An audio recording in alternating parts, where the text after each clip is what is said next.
I'm Steven Roy Goodman, host of Higher Education Today. Welcome back to the education program that connects you to contemporary issues, people, and institutions involved in the world of higher education.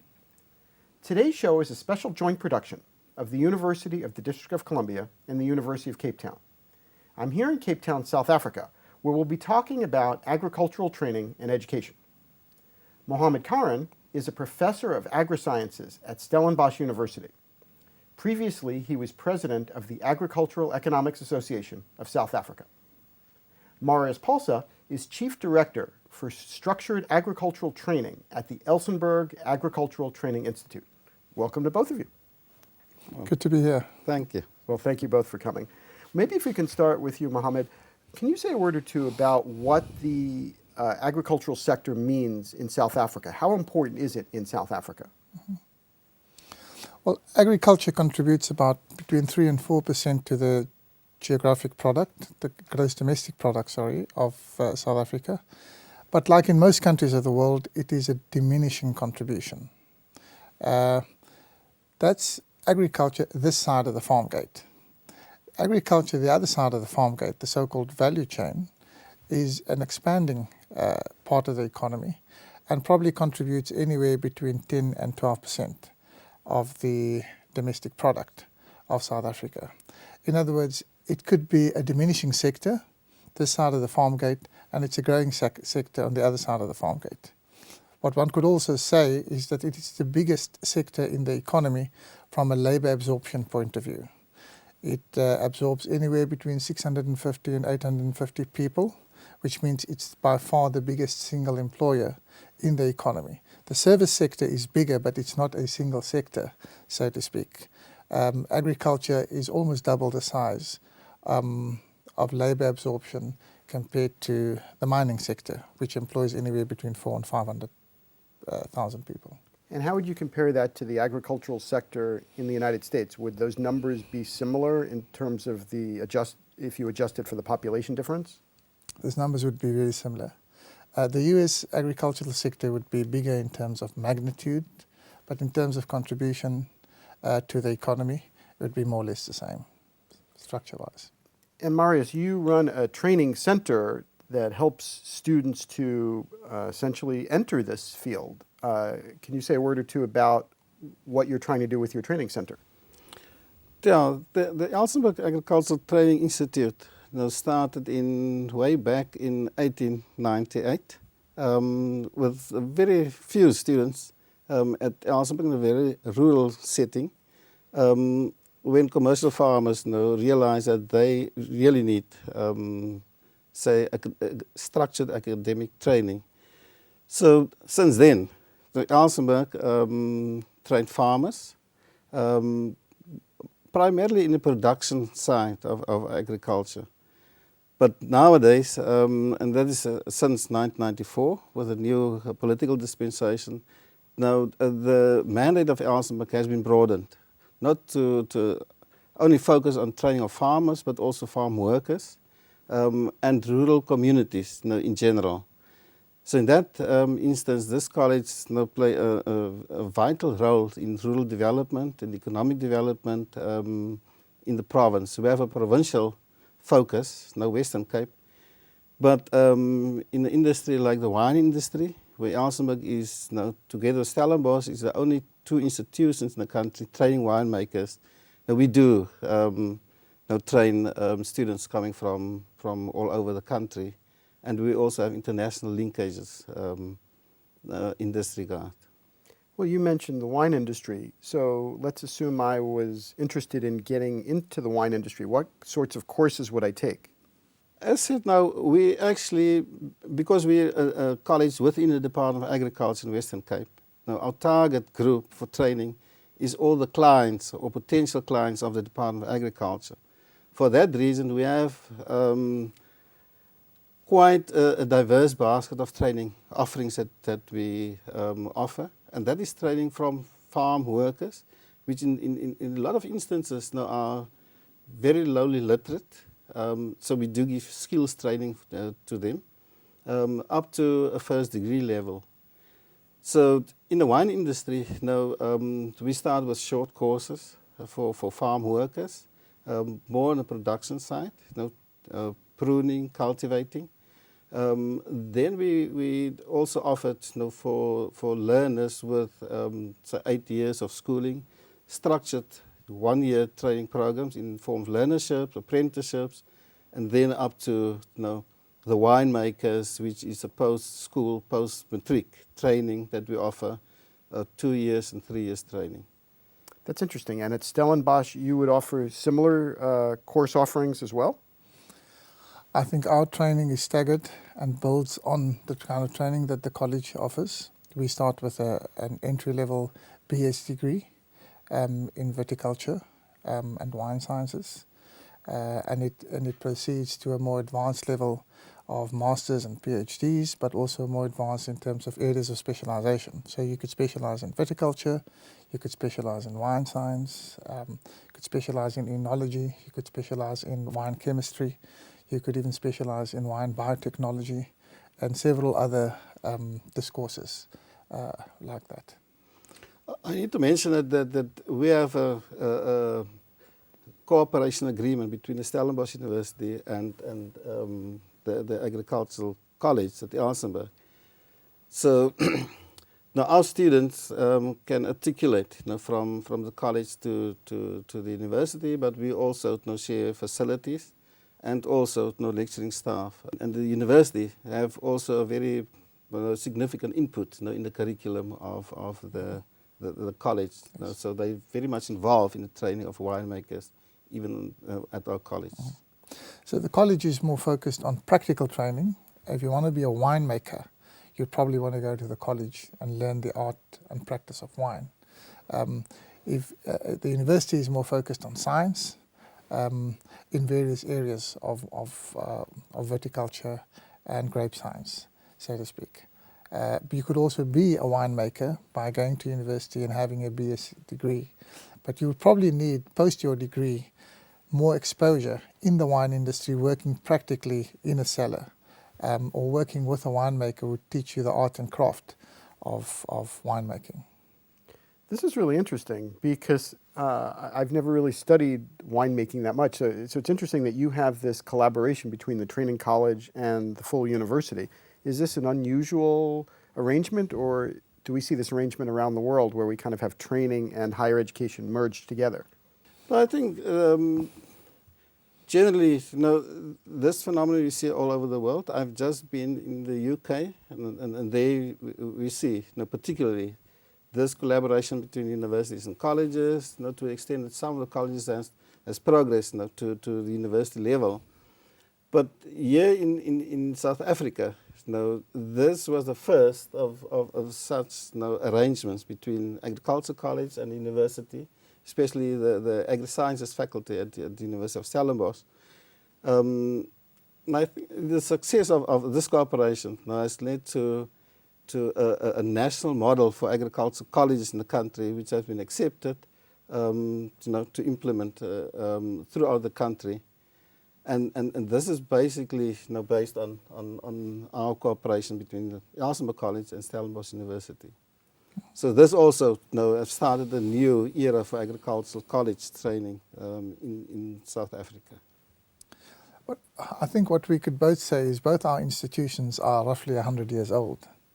And the agricultural education over the last 100 years has evolved tremendously.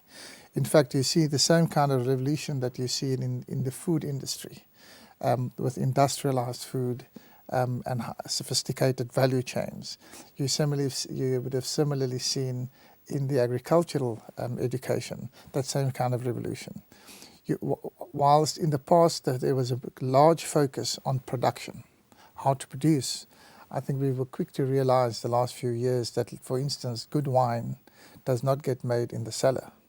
It gets made in the orchard.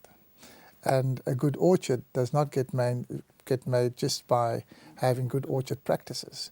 You need good soils. And to have good soils, you need to understand the pathology of soils, the chemistry of soils, the structure of soils, which means you need advanced knowledge about molecular sciences, for instance, about biotechnology, about genetics, about the basic fundamental sciences that will enable us to manipulate nature in a way, all the way back from soil to the final product. And the emphasis these days on a value chain means that what happens to the fruit after it is picked is almost more important than what happens, before. Because after it is picked, it needs to be preserved, it needs to be chilled, it needs to be controlled atmosphere, because you have a much longer shelf life and a much longer cold chain to also maintain. And in the last few years, we've seen a tremendous expansion, for instance, in food science and food technology. Many students these days who come to study AgriSciences do not come to study production practices anymore. Increasingly, it's about the value chain. So these new sciences, ecology is another one, with the focus on sustainable development, sustainable food, good food. The sciences has also moved and expanded in that direction. Well, you mentioned food technology and good food. As you know, there's a controversy around the world about genetically modified crops. Is that a political issue here in South Africa? I think it's globally a political issue and a very contentious issue. And the problem with the issue is that we don't have all the science to back up the various claims for or against GMOs. So, we tread carefully, but we spend a lot of time and effort together with private sector and governments to investigate GMOs. It remains contentious. There are some countries who choose not to have GMOs, and there are other countries who are more liberal about it. The real issue is whether we can live with the unintended consequences, should they manifest, given that science is always partial knowledge. But it's an ongoing debate and a very productive debate. On the one hand, you cannot retard science when it wants to advance in the field of genetic modifications. On the other hand, you must have a social conscience that says, well, if I do manipulate nature in this way, I must be able to deal with the consequences of that. And those consequences could be tremendous, but we don't know. And so we rely on science to keep us informed.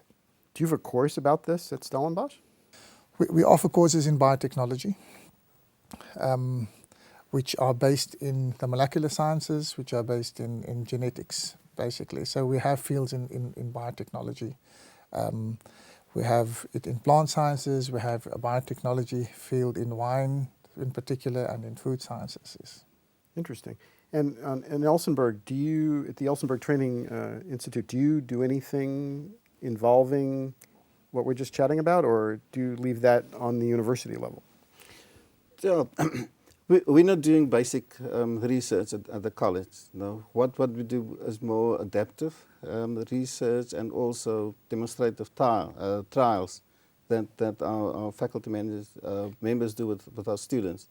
So the research is more to the university, but the college is also part of a bigger department of agriculture in the Western Cape, which have a very strong research program.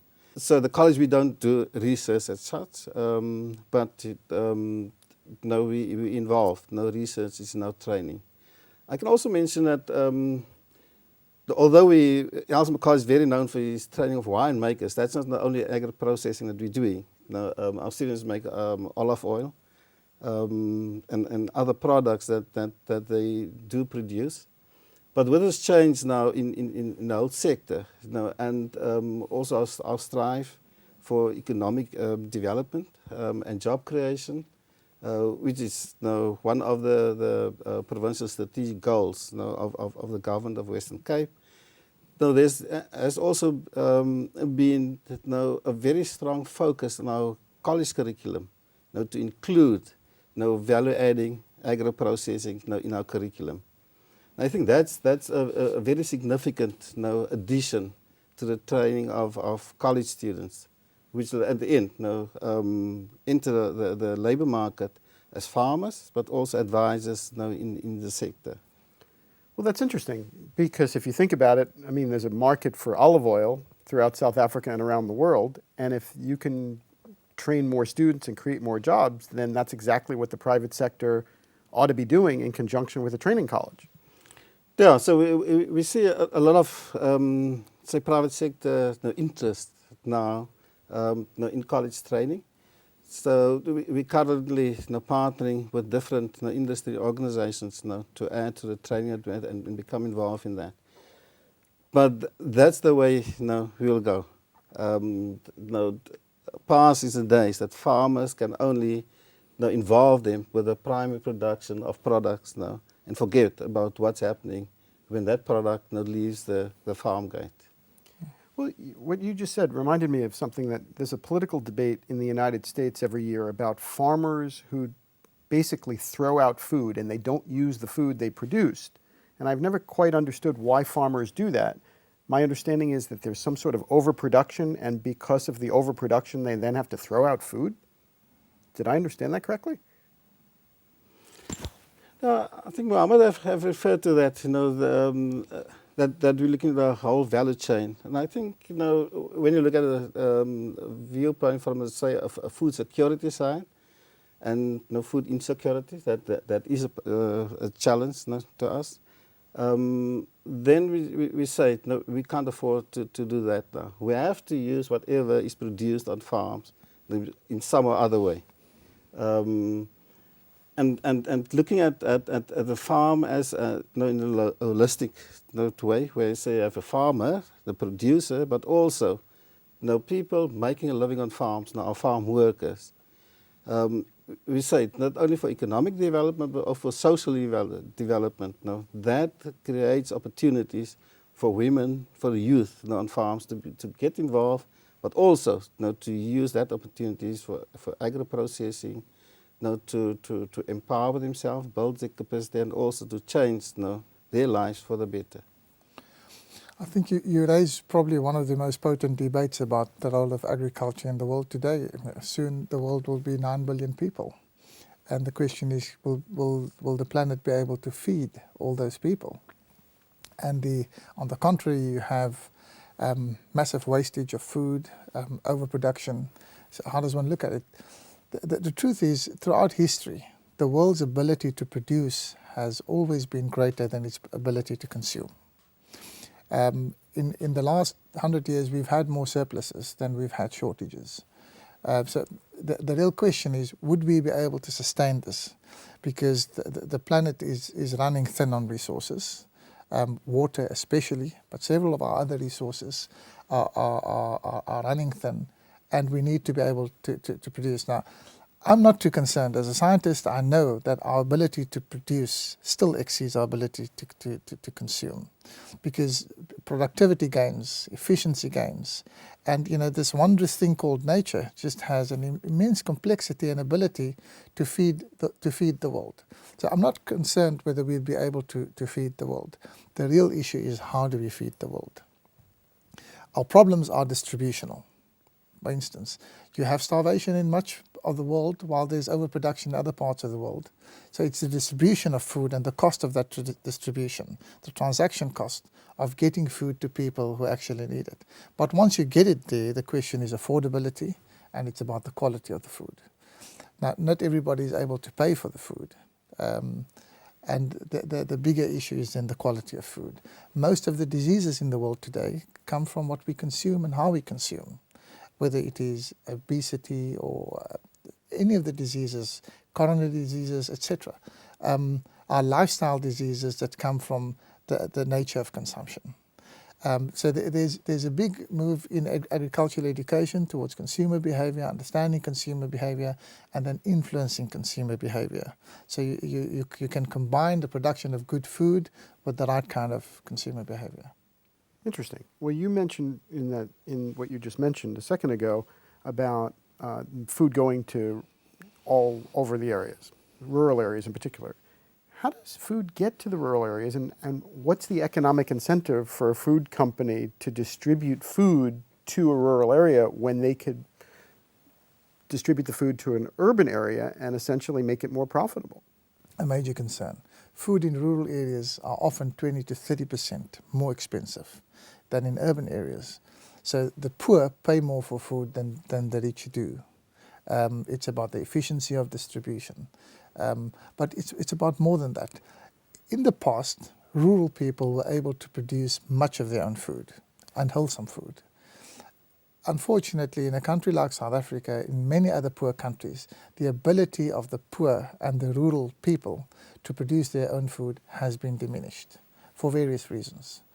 Firstly, land tenure systems often retard production. Often you would have access to resources being grabbed by other people, being grabbed by power elites. The ability of rural people to employ modern technology, to modernize their farming methods, to be able to be more productive is a major challenge. And agricultural training and extension especially should play a much bigger role in getting rural people to enhance production and productive capacity. This is the development challenge across the world for most nations.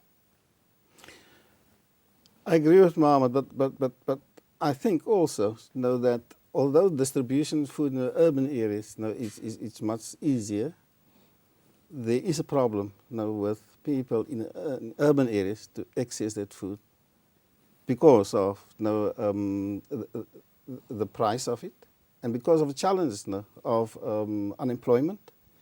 So that we find even in the Western Cape, in Cape Town, there's certain suburbs where there's immense food insecurity, and for that reason, the production of food in urban areas has also become a focus area, and the college itself is playing there a quite significant role in that with training communities to produce their own food. So yes, food and access to food is a challenge in rural areas, but we should not forget about that big challenge even in our urban areas. Well, could you say a word or two about that a little bit more? Because that's interesting in terms of how you train people for some of those disparities within a city. Getting food to poor people is a challenge, but there's different. Currently different projects and different programs going on.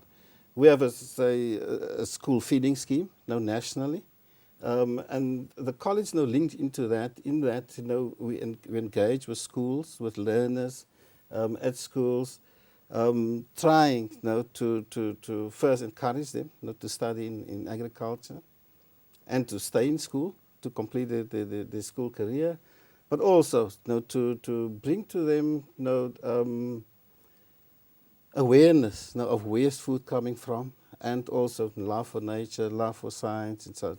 So we've established a number of school gardens at schools, which is linked to this feeding scheme. So they produce their own food, and unemployed individuals and communities be involved in this school gardens, and gardens at clinics and community gardens to produce their own food. For own consumption, but also to distribute amongst those who can't afford to buy food.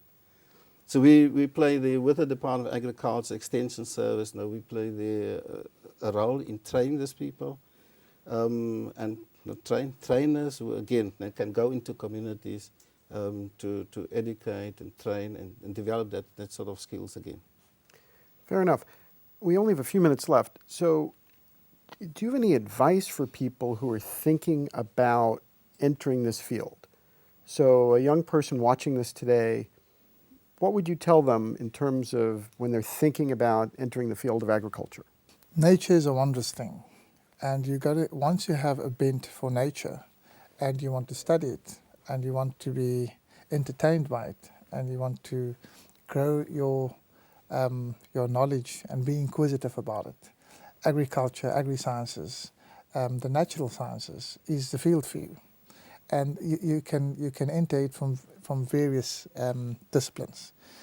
If you want to be someone who gets involved in the food sector from a financing point of view, from a banking point of view, you could get into agricultural economics, understand the function and sciences of agriculture, and then make a career in the banking or investment field. If you want to be someone who wants to farm or wants to assist farmers, you could make a career through the natural sciences by doing a BS in agriculture in any of a number of fields, from plant pathology to soil sciences to agronomy to horticulture to plant pathology, several other areas like that, viticulture, enology, and make a career on the production side and contribute to product that will feed 9 billion people. That's a big challenge on its own. However, if you want to be a scientist who want to make a life in a laboratory and advance the borders of science to produce the kind of knowledge that we'll need to feed the world tomorrow, to improve the quality of food, to improve the quality of soil, to ensure that in the world people will put more back into the earth than we extract from the earth, you could make a wonderful career as a scientist. We have a great shortage of scientists who are able to spend time and their lives in advancing the boundaries, the knowledge boundaries of science. Yeah, I think unfortunately, too many people in South Africa, but I think all over the world, associate agriculture with only farming. And farming is hard work. Because if you farm with cattle, you have to get up at 3 o'clock, 4 o'clock in the morning. You have to work right through the year, 365 days a year you have to work. There's no regard for holidays and so on and so on. So our young people look at this and they really don't feel comfortable to enter that space. But they forget that agriculture is actually a science, a scientific field. We make use of the latest technology. We had hosted now 600 learners from schools last week at a farm, a estate there, and we've demonstrated them the use of satellite technology to regulate our irrigation now in our orchards. So what they see is they see grapes and they see peaches and plums and so on, but they're not aware of what's happening, say, behind the scenes. And our learners was quite excited about that. And I think that's what we have to tell them, that actually studying agriculture is a sexy field. It can be. You can use the latest apps, the latest technology, and you can make it interesting to contribute to this, say, the higher calling, to feed the nation and feed the world. Well, thank you both very much. If you would like additional information about Mohammad Karaan or Marius Paulse, please visit sun.ac.za or elsenburg.com. If you have comments or suggestions about higher education today, please send an email to our viewer mailbox at highereducationtoday@topcolleges.com. Thank you for watching. We will continue to bring you quality discussions about important matters in today's college and university world. Please join me again for another edition of Higher Education Today. I'm Steven Roy Goodman, and you've been watching Higher Education Today.